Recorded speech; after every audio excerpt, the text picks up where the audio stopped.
What if I told you that a single, seemingly innocent beverage you might be enjoying every day is quietly waging a war on your body, systematically dismantling your metabolic health and paving the way for chronic disease? It sounds like the plot of a thriller, but for millions of Americans over the age of 60, this is not fiction. It's the silent reality unfolding in their bloodstream with every sip of the wrong drink. Many of you have spent a lifetime working hard, raising families, and contributing to your communities. These are your golden years, a time that should be defined by vitality, clarity, and freedom, not by the constant anxiety of blood sugar readings, the fog of fatigue, or the fear of a diabetes diagnosis. My name is Dr. Robert Anderson. For over 3 decades, I've dedicated my career to geriatric medicine, focusing on the unique health challenges and incredible potential of the senior body. I've had the privilege of sitting with thousands of patients in my Denver, Colorado clinic, listening to their stories and helping them navigate the path to a healthier, more vibrant later life. And I can tell you with absolute certainty that one of the most significant and often overlooked levers we can pull to dramatically improve health after 60 is right there in the glass you're holding.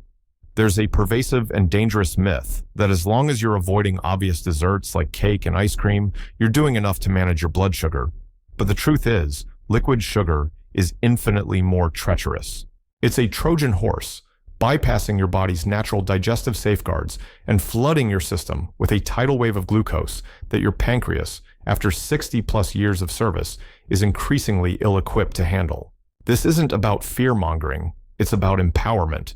It's about pulling back the curtain on the beverage industry's clever marketing and understanding the profound biological impact of what you drink. The consequences of uncontrolled blood sugar spikes are not trivial. We're talking about systemic inflammation, which is the root cause of arthritis, heart disease, and so many other age-related ailments. We're talking about an increased risk for cognitive decline, and even Alzheimer's, which some scientists now refer to as type 3 diabetes. We're talking about nerve damage, vision problems, and a compromised immune system. But here is the good news. You have the power to change this narrative starting today. In this crucial discussion, we are going to expose the 7 worst liquid offenders that are destroying blood sugar levels in seniors. For each one, I won't just tell you why it's bad. I will explain the science in simple terms and give you delicious, practical, and life-affirming alternatives. Your journey to reclaiming your metabolic health begins now. The first and most notorious villain on our list is, without a doubt, regular sugar-sweetened soda. This one might seem obvious, but its sheer prevalence and the casual nature with which it's consumed make it public enemy number 1 for seniors. A single 12-ounce can of a typical cola is not a beverage. It's a science experiment in metabolic destruction. It contains approximately 39 grams of sugar, often in the form of high fructose corn syrup, which is the equivalent of swallowing nearly 10 teaspoons of pure sugar. Imagine lining up 10 teaspoons of sugar on your kitchen counter and eating them with a spoon.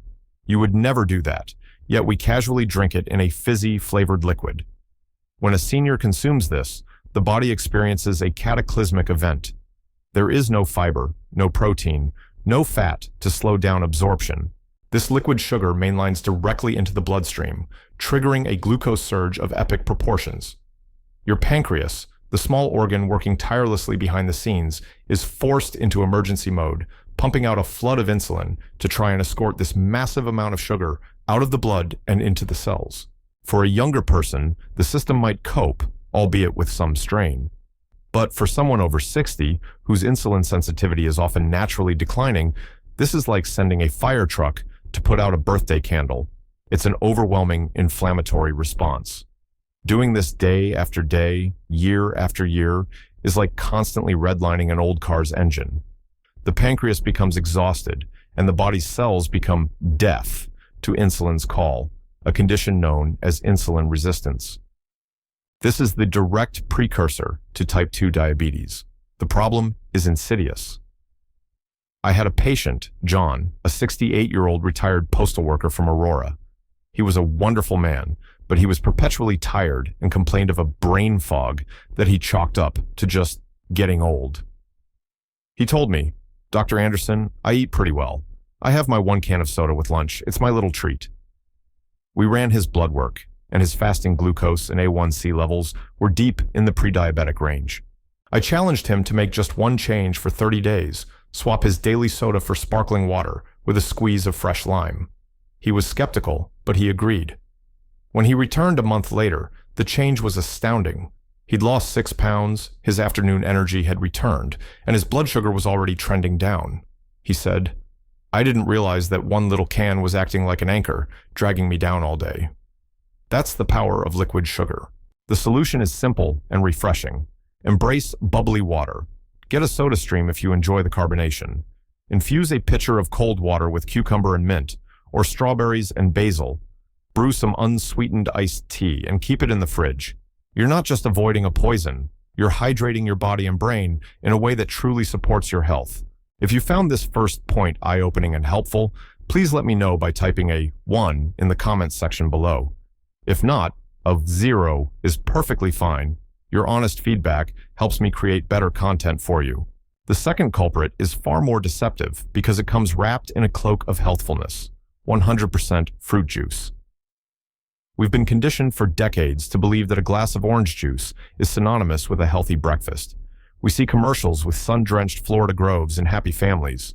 But here is the stark biological truth.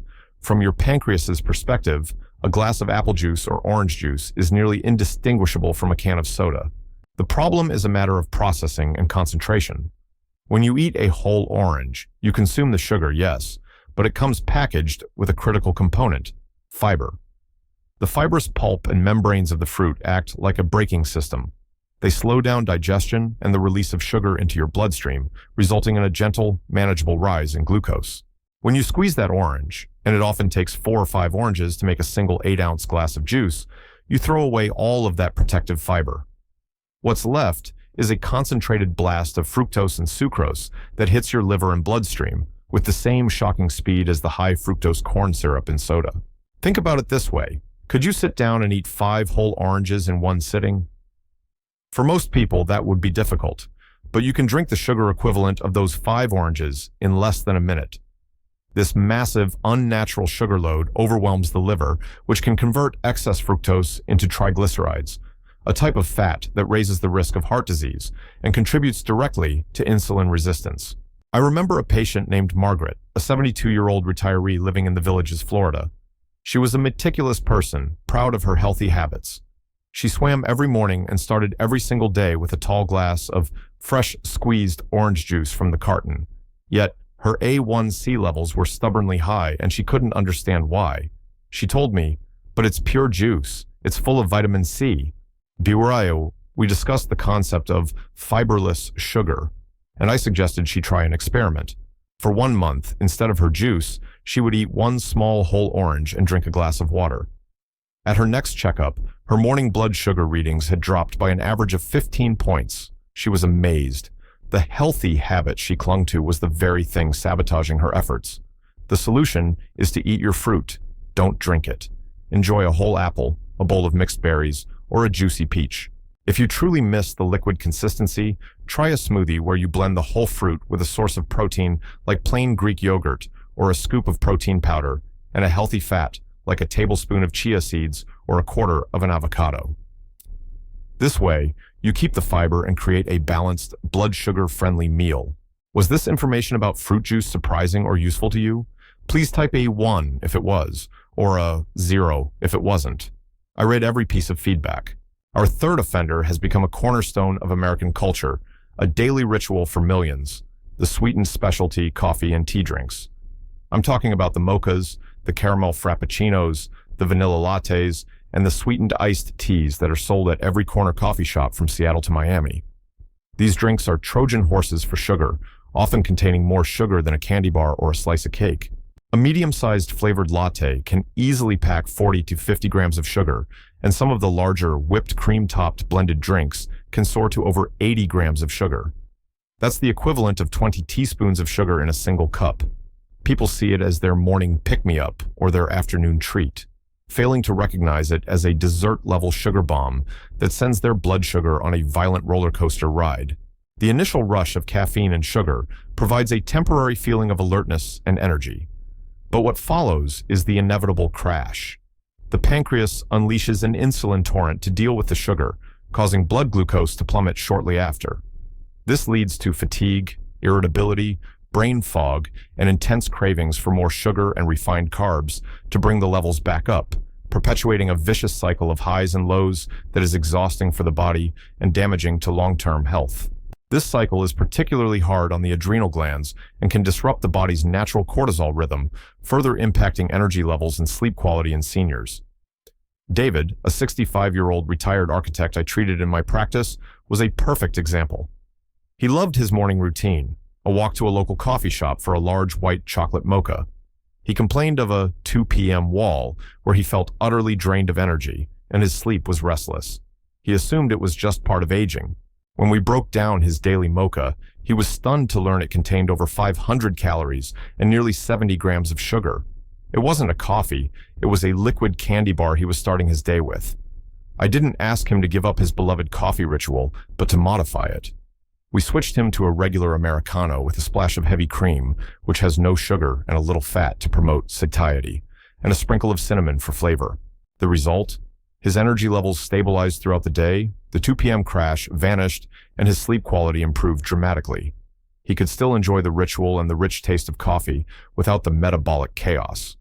The actionable solution here is to learn to love the taste of real coffee or tea again. Order a black coffee, an Americano, or an unsweetened iced tea. If you need a little creaminess, use a splash of heavy cream or unsweetened almond milk. If you need flavor, use natural sugar-free spices like cinnamon, nutmeg, or a drop of pure vanilla extract. You'll save money, and more importantly, you'll save your health.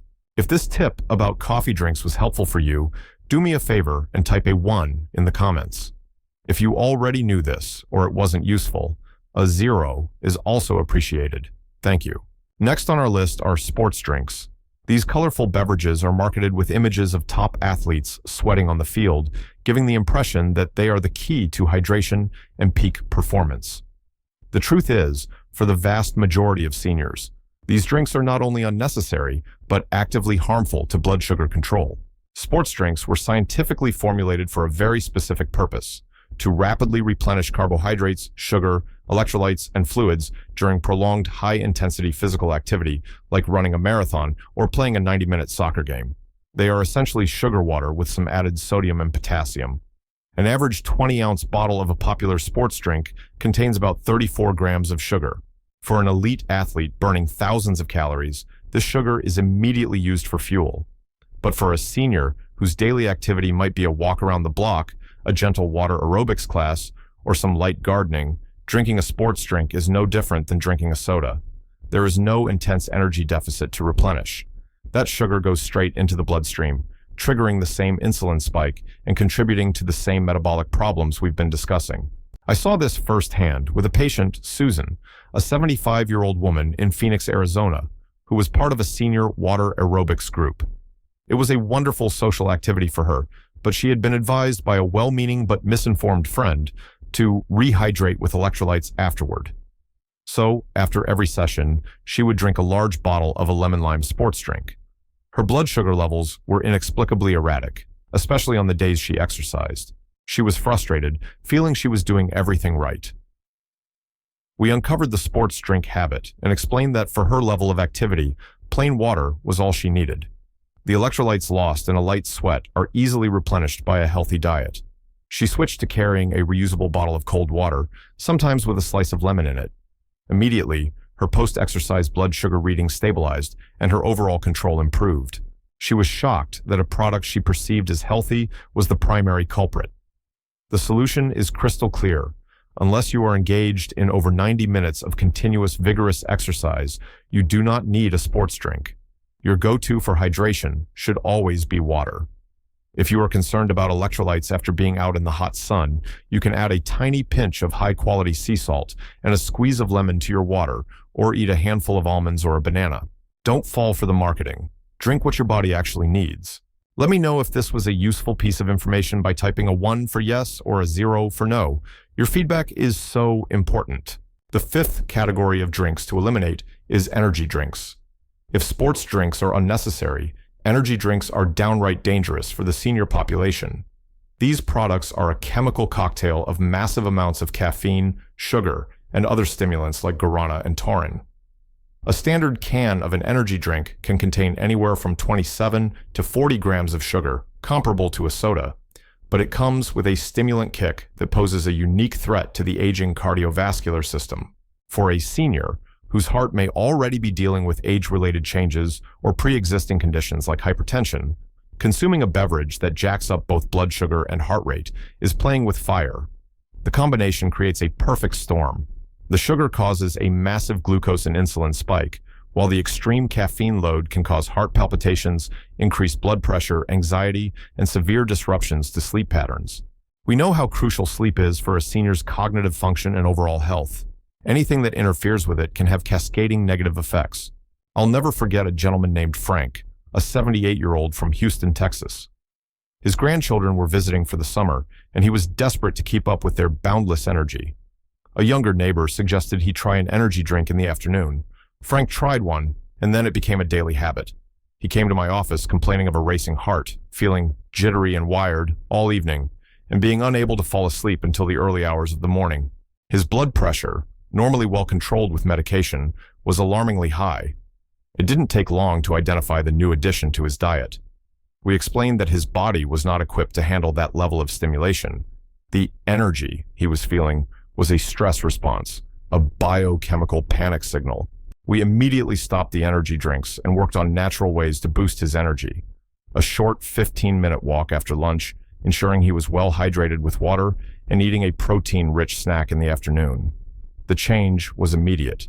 His heart palpitations stopped, his blood pressure returned to normal, and his natural sleep cycle was restored.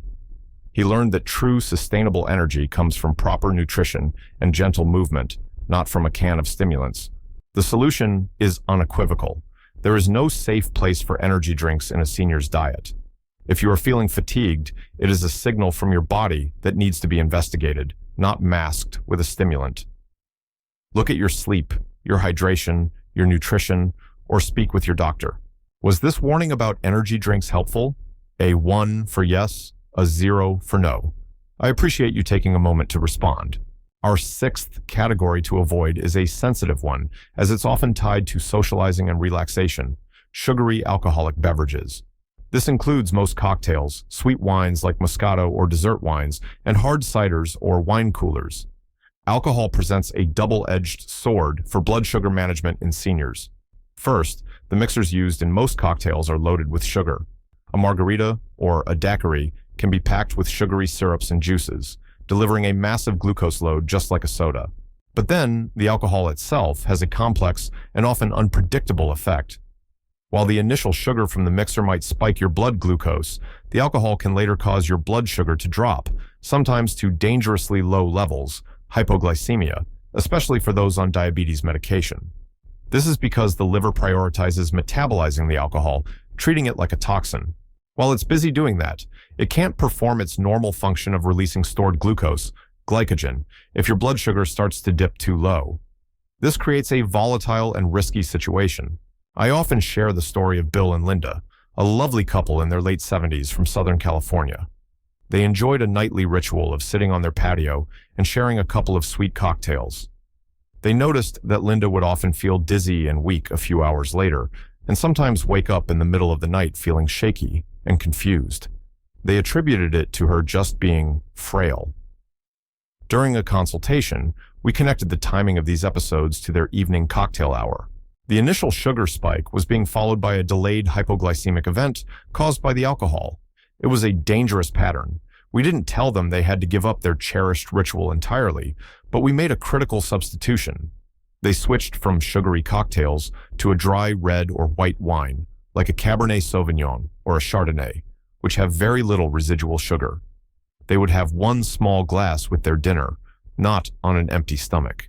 This small change eliminated the dramatic blood sugar swings. Linda's dizzy spells and nighttime shakiness disappeared. The solution here is about making smarter choices.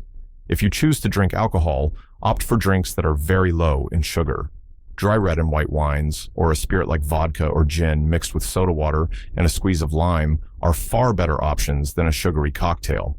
And always consume it in moderation, preferably with a meal to buffer its effects on your blood sugar. Did this explanation of alcohol's effect on blood sugar clarify things for you? Please type 1 if it did, or 0 if it didn't.